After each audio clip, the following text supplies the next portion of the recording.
to be launching a tasty pastry. It's a low-carb Pop-Tart. It's got 3 to 4 grams of net carbs, and we love this show. This is our best place to be in LA.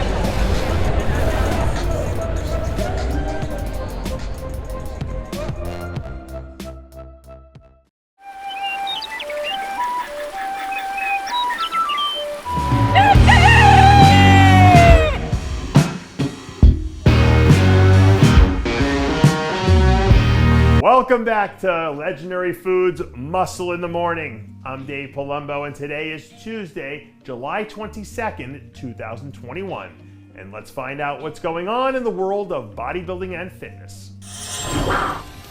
Hey, here's something I haven't said to open up a show for a long time. We have a brand new update from Ahmad Ashkanani. After going 0 dark 30 through the first half of the season, all of a sudden Team Ashkanani started cranking out content left and right over the last few weeks, which might be their not too subtle way of saying that he's back and open for business again. Even though he hasn't generated as much conversation as some of the other athletes in the 212 division, the fact of the matter is that Ahmad has placed top 5 or better at the Olympia in every year since 16, which is something no other athlete in the division can say. He is without a question one of the top 212 athletes on the planet. And if he's committing himself to making another serious title run, people better start paying attention. Speaking of serious title runs in the 212 division, is there anyone in the division who looks like they're taking their prep more seriously this year than Shaun Clarida? Every time Shaun puts out new photos or videos, he has that same angry, all work no play look on his face that he had a few years ago when he was still trying to scratch and claw his way to the top.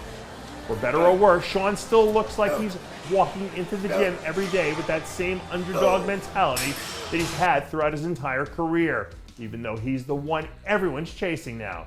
The top 5 in this year's Olympia has the potential to be one of the best that we've ever seen.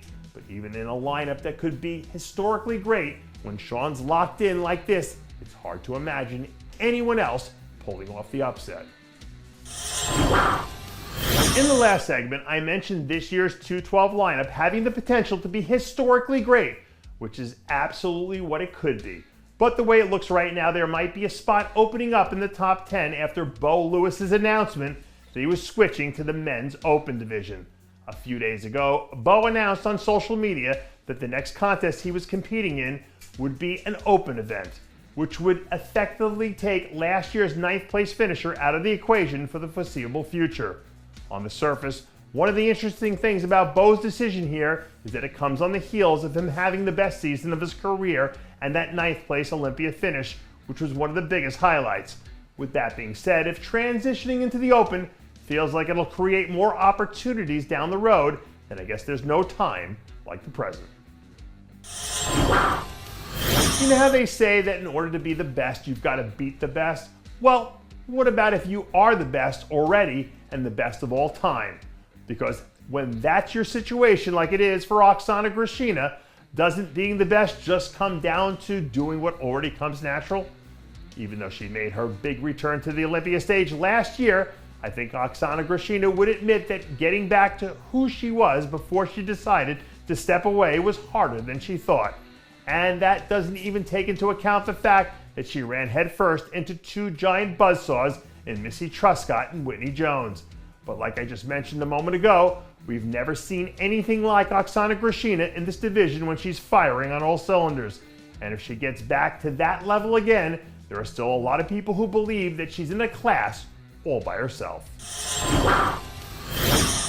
And that does it for yet another edition of Muscle in the Morning. I'm Dave Palumbo, reminding you to always be true to your passions. And remember, follow us on Instagram, Twitter, and Facebook.